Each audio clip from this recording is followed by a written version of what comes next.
aí pessoal, beleza? Boa noite, eu sou o Bruno. Eu sou a Mariana, essa é a Ive. Mariana tá realizada agora, ela apresentou o cachorro. Bom, a gente tá aqui no nosso primeiro vídeo, a gente já tem vários vídeos no nosso Instagram, quem quiser acompanhar a gente vai até deixar linkado aqui embaixo. A gente já vem compartilhando material com a galera há um bom tempo. E aí a gente veio hoje, né, eu e a Mariana, para compartilhar um pouquinho com vocês aqui sobre enfim, né, compramos o nosso carro, enfim, compramos a nossa van. Antes da gente falar da compra da nossa van propriamente, a gente vai botar os vídeos do momento, talvez até divida o vídeo em duas partes, explicar para vocês como que é esse processo, né? Nós decidimos que nós queríamos fazer uma volta ao mundo, ponto, esse é o primeiro passo. Só que depois disso, várias dúvidas começaram a aparecer na nossa cabeça, como por exemplo, como que a gente vai fazer, né? Quando eu tinha decidido há muito tempo atrás em viajar, até tinha pensado em ir de moto e tudo mais, mas aí como, né, aumentou, né, casei, aumentou, a gente acabou decidindo que a moto era insustentável, claro, mas como vamos, né? Vários casais optam por botar uma barraca de teto. Durante um tempo eu cogitei a barraca de teto, mas depois eu acabei vendo como as pessoas sofrem com uma barraca de teto, né? Principalmente se você vai pro frio, a barraca condensa, né? Fica tudo úmido, logo descartando, né? Logo não, né? Na verdade, depois de muito estudo, nós acabamos descartando. E aí depois descobrimos que tinha que ser um carro, né? Muita gente compra um carro grande, como por exemplo uma Doblô, né? E acaba montando o seu motorhome dentro da Doblô, né? Ou dentro de uma Kombi, né? Famosíssimos os casais que fizeram com Kombi. Pra gente a Kombi é incogitável, né? Devido aos muitos perrengues que a Kombi apresenta, né? As Kombis elas são, em via de regra, muito antigas, todas 2000, 2005, né? E apesar de ser muito fácil achar peça da Kombi, aqui no Brasil, fora do Brasil já rola uma dificuldade. Você tem peça de Kombi, por exemplo, no Brasil, no México e na Alemanha praticamente. Descartamos a Kombi, e isso leva tempo, né? Esse processo de amadurecimento leva muito tempo. Depois disso fomos, quem sabe, uma Doblô. Estudamos e vimos que ter um carro somente para dormir, pra gente no momento seria inviável. Até que a gente chegou na possibilidade de, quem sabe por que não, comprar uma van, né? Ou então um mini trailer, né? A minha primeira proposta era comprar um mini trailer, né? Então a gente foi atrás, né? E levar ele de reboque mesmo. Eu fui atrás, estudei, achei várias empresas, só que o mini trailer é um trem caro. Eles custam em via 40, 50, 60 mil preços de entrada, né? Eles vão ao infinito. E depois de um tempo a Mariana acabou me convencendo que o mini trailer ele não seria bom por um motivo muito simples. O trailer e o mini trailer, né, o reboque, ele é muito bom para quem vai para vou passar as férias no Guarujá, vou passar as vou passar as férias em Balneário, sei lá, em Recife, vou passar as férias no Rio de Janeiro, em Cabo Frio. Beleza, e aí você vai e fica parado lá, né? E fica parado durante um tempo lá. E isso é muito bom. Agora pra gente, que vai estar sempre em movimento, vai pagar pedágio. Então, pedágio é o dobro, vai fazer a travessia do Panamá, vai ser o dobro, né? O carro vai ter que trocar de carro, porque tem que ser um carro mais forte. Depois de muito tempo, e quando a gente fala muito tempo, cada uma dessas ideias para elas serem cultivadas, estudar e a gente abandonar elas, vai em 3 meses, 6 meses, né? Porque a gente tem a vida cotidiana normal. Até que a gente chegou à ideia de um carro, né? Por que não uma Doblô? Por que não, né, uma van? Uma van como a Renault Master ou como a Sprinter, né, a Mercedes Sprinter ou a Fiat Ducato, né, ou a Jumper, como é que é? A da Citroën, né? Então por que não um carro assim? Só que esses carros eles custam bastante dinheiro, né?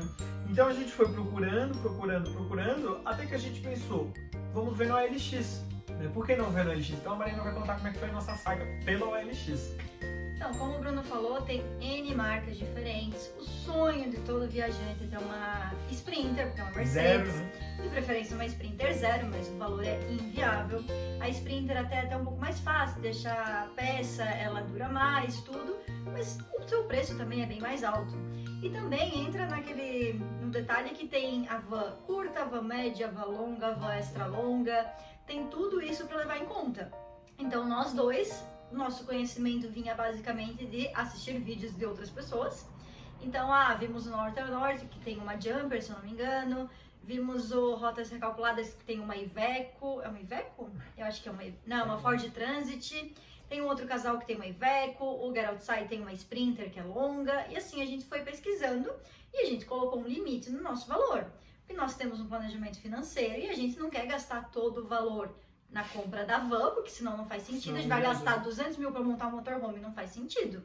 Então, a gente já decidiu onde vai mandar fazer o motorhome, então já tem uma ideia de quanto vai gastar, e isso é para outros vídeos, mas já tem uma ideia de quanto vai gastar com a montagem, então a gente estipulou um valor. A gente não passa de 40 mil reais na compra do nosso carro, de preferência para menos. Porque é gasto depois com manutenção, porque o carro vai ser um pouco mais antigo, é gasto com a documentação, então tem tudo isso. Então a gente colocou 40 mil na cabeça, quanto muito, e começou a pesquisa. Isso começou uns 3, 4 meses atrás já que a gente começou a fuçar.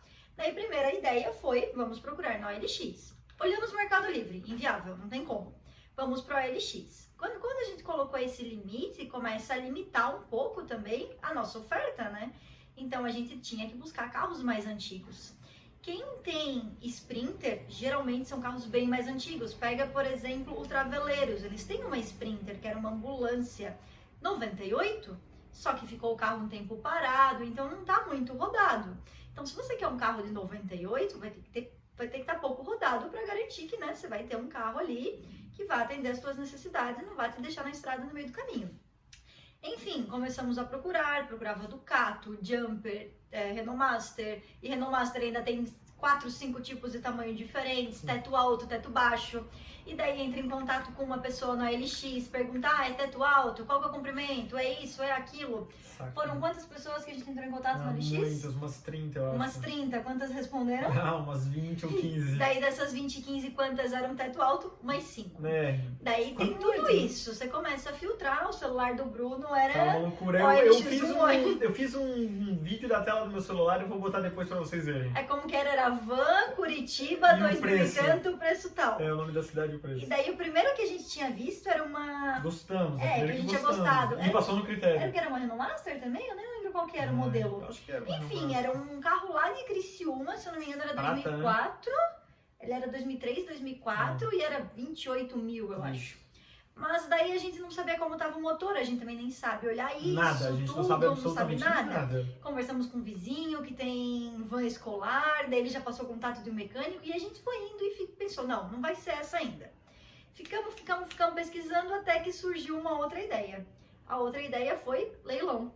Por que leilão? Porque a gente pensou, a gente viu Rotas Recalculadas, que comprou uma ambulância num leilão, e só vamos dar uma chance para o leilão. Daí começa a nossa saga do leilão. E aí começa a nova pesquisa, porque cada vez que você abandona uma ideia, quando você fica íntimo da ideia, você meio que se apega a ela, porque você fica um pouco confortável, porque você começa a entender o mundo, né? Esse mundo. E aí quando a gente pensa, vamos para o leilão, todo mundo conhece alguém que já viu o leilão, e o mundo do leilão, ele é muito fácil de ganhar dinheiro, ele é muito lucrativo para quem sabe mexer, né? E ele é muito bom, ele é muito fácil, intuitivo de mexer. Só que ele é uma caixinha de surpresas, porque você pode comprar um carro e ele ser maravilhoso, e essa era a nossa ideia, comprarmos um carro novo, bom, ou você pode comprar um carro quando chegar lá não ter motor dentro, por exemplo. Então, um dos primeiros critérios que a gente estabeleceu foi, a gente precisa ver o carro. Então, por exemplo, a gente sempre fala que o nosso sonho era morar em São Paulo capital, porque tudo acontece em São Paulo capital. Você tem N leilões, frotas, por exemplo, a Unimed às vezes renova a sua frota e as ambulâncias da Unimed, elas são novas praticamente. Só que elas estão em São Paulo, elas estão no Rio de Janeiro. Ah, mas São Paulo é rapidinho para ver. Mas eu quero que você entenda o seguinte, a gente tem que ir uma vez para ver e voltar. Então, para São Paulo vai ter uns R$400 de gasolina, R$300 de gasolina e pedágio. Então, a gente tá aqui em Floripa, então a gente tem que ir e voltar para ver. São o quê? 24 horas dirigindo, mais ou menos, né? Entre ida e a volta. E aí depois a gente tem que ir e voltar de novo para buscar. E isso tudo vai ser acrescido ao valor do carro, né? E vamos colocar um outro empecilho aí, que é Covid-19, né? né? E a gente ainda tá no meio de uma pandemia que a gente também não tá querendo... São Paulo não era a melhor das a ideias. gente não tá querendo sair para também... A gente tá quarentenado, a gente tá em home office, então a gente tem essa questão de ficar saindo. Até que a gente achou a possibilidade de, por que não, site de leilão. E aí começamos a pesquisar. Primeiro apareceu tudo, né? O Brasil inteiro. A gente começou a limitar que teria que ser perto. Então, como a gente está aqui em Florianópolis, teria que ser aqui, perto, próximo ao litoral, no máximo Curitiba ou Porto Alegre, acessível à BR-101. E a gente começou a fuçar, começou a procurar, até que a gente achou várias, mas todas elas no oeste, muito longe, né? Só que aí depois de 2 meses, 1 mês ali procurando, a gente achou uma lá em Balneário Camboriú, que daí, Mariana, conta pra gente a loucura que foi. Em Balneário, a gente achou uma da Prefeitura de Balneário, na verdade eram 2, né? Tinham 2, mas uma interessou mais a gente, que era uma da Fundação dos Esportes. Tinha uma que tava que tinha uma que não tinha motor. Tinha uma que era... 6 mil, eu acho, não tinha motor. Não tinha motor dentro dela. Daí tinha a que a gente viu que começava em 16 mil e uma em 28, se eu não tô enganada. Era alguma coisa assim. Não, acho que começava em 28 e depois subia.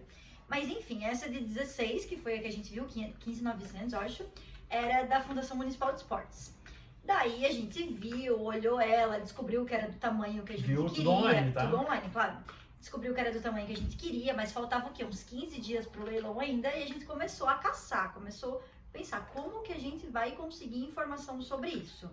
Então a gente começou a tentar de tudo que é jeito. Daí o Bruno pensou, se for trazer pra cá, a gente não sabe se o motor tá funcionando ou não, vai ter que descobrir primeiro, né? A gente achava que nem tava funcionando.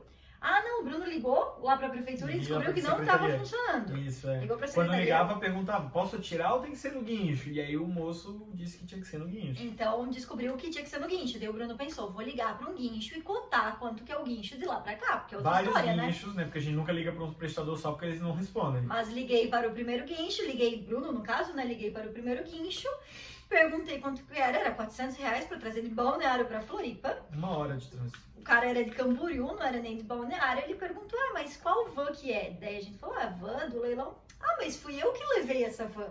Fui eu que levei, não, porque eu conheço um mecânico que cuidava dessa van. Daí passou isso no WhatsApp. No WhatsApp ele passou o contato do mecânico que cuidava da van. E o mecânico falou, Bruno, como que era? Era o Cid da... Nossa, acho que era o Cid da mecânica, alguma coisa assim. Vai estar no celular, você vai ver ali, você vai ver ali. Daí o Bruno falou com o mecânico falou, não, eu cuidei dela até 1 ano e meio atrás. Agora é lá de Itajaí a mecânica, então é tal mecânica. Daí o Bruno descobriu o telefone, ele teve que ligar, não foi mais o WhatsApp, ligou e falou, queria saber como que tá essa van aí da prefeitura, ouvi dizer que vocês cuidavam, é placa tal. Não, liga daqui a pouco que a gente passa. Né? Daí ligou de volta, não, porque a gente fez uma última grande reforma nela no passado, deu não sei quantos mil, daí depois veio de guincho, só que o valor acho que foi muito alto, a gente não tem aqui, e a prefeitura optou por não fazer o serviço. Leilão, né? Daí botaram em leilão, até porque meu Deus, aí eles levou um susto. Até porque ia terceirizar, né? Eles agora estão terceirizando a frota. Enfim, daí descobrimos tudo isso. E ficou por isso, vamos esperar para ver quando que vai ser o leilão, o dia que a gente pode visitar, né, que era só na véspera, e ver o que vai dar. Só que nisso, isso era um site de leilões aqui de Santa Catarina. Daí a gente pensou, vamos dar uma olhada no Superbid, que é um site nacional de leilões, né? E aí começou a abrir também mais a gama e veio uma outra possibilidade.